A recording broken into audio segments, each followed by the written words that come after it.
Jaitapkar builders and developers 20 वर्षांपासून गृहस्वप्न साकार करणारं एक नातं विश्वासाचं। आमदार नितेश राणे यांनी 15 दिवसांपूर्वी सावंतवाडी तहसीलदार कार्यालयाला धडक दिली। नितेश राणेंच्या दणक्यानं प्रशासन खडबडून जागं झालं। 15 दिवसात सावंतवाडी तहसीलदार कार्यालयाचं 80% काम पूर्ण झालंय। आमच्यासारखे लोकप्रतिनिधी आवाज उठवत नाही तोवर काम होत नसल्याचं आमदार नितेश राणे म्हणाले। सावंतवाडी तहसीलदार कार्यालयाला आमदार नितेश राणे यांनी 15 दिवसापूर्वी धडक दिली होती। इमारतीच्या अपूर्ण कामाचा पोलखोल त्यांनी केला होता। काम अपूर्ण असताना मंत्री महोदयांनी या इमारतीचं उद्घाटन कसं केलं असा सवाल आमदार नितेश राणेंनी तहसीलदारांना केला। तहसीलदार राजाराम म्हात्रे यांनी 15 दिवसात काम पूर्ण करू असा शब्द दिला।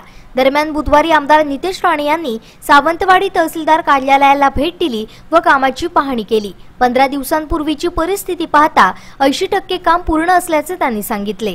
आमच्यासारखे लोकप्रतिनिधी आवाज उठवत नाहीत तोवर काम होत नाही। उद्घाटनं केली जातात मात्र दर्जा पाहिला जात नाही। आपण जाब विचारल्यानंतर या इमारतीचं काम पूर्ण झालं। सत्ताधाऱ्यांची क्षमता नसल्याने प्रशासन मनमानी कारभार करतं। प्रशासनाची अशी अवस्था असल्यास जिल्ह्याचा विकास होणं शक्य नाही असं सांगत आमदार नितेश राणेंनी प्रशासन व सत्ताधाऱ्यांचा खरपूस समाचार घेतला।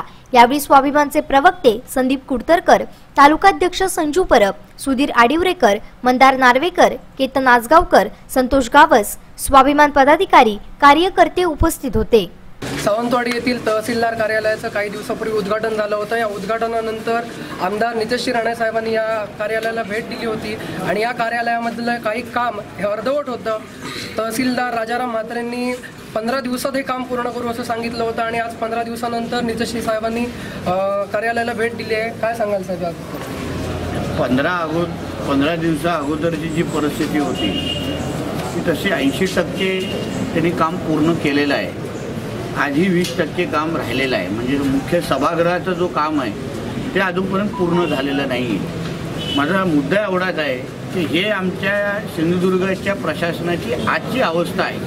म्हणजे जोपर्यंत तुम्ही इथे येऊन आमच्यासारखे लोकप्रतिनिधी इथे आवाज उचलत नाही तोपर्यंत अशा प्रशासकीय इमारतींची कामं होत नाहीत। हे आमच्या सिंधुदुर्गच्या आजच्या प्रशासनाचं खरं चित्र आहे। म्हणजे जी कामं अधिकाऱ्यांनी आणि संबंधित डिपार्टमेंटनी त्या कॉन्ट्रॅक्टरला न सांभाळता लोकहितासाठी अगोदर केले पाहिजे, स्वतःहून केल्या पाहिजे। बिल काढण्याच्या अगोदर झालेलं काम दर्जेदार आहे का, काम पूर्ण झालं आहे का। आता उदाहरण ज्याच्या पाटी लिहिली आहे नावाची त्याच्यासाठी मार्बलच्या कामाचं बिल निघालेलं आहे, पण पाटी कुठली आहे, पुट्ट्याची आहे किंवा पत्र्याची आहे। म्हणजे तो पैसे मार्बलसाठी घेणार, पाटी लावलेली आहे पत्र्याची। हा जो काही जनतेचा जो पैशाचे ते उधळपट्टी सुरू आहे ती कुठे ना कुठेतरी थांबली पाहिजे।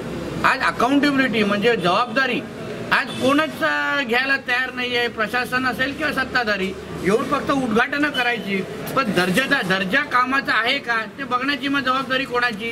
आज अधिकाऱ्यांवर आमच्यासारखे लोक येऊन त्यांच्यावर दबाव टाकला तेव्हा जाऊन ही इमारत पूर्ण झालेली आहे, नाहीतर ही इमारत पूर्ण झालीच नसती आमचं असं म्हणणं आहे। म्हणून अशा पद्धतीच्या प्रशासनाची अगर अवस्था असेल तर सिंधुदुर्गच्या जिल्ह्याचा विकास हा होऊच शकत नाही। म्हणून हे चित्र जनतेसमोर येणं फार गरजेचं आहे। कुठल्या अवस्थेमध्ये कुठल्या परिस्थितीमध्ये भूमिपूजनाने उद्घाटनं होत आहेत आम्ही जे वारंवार बोलतोय।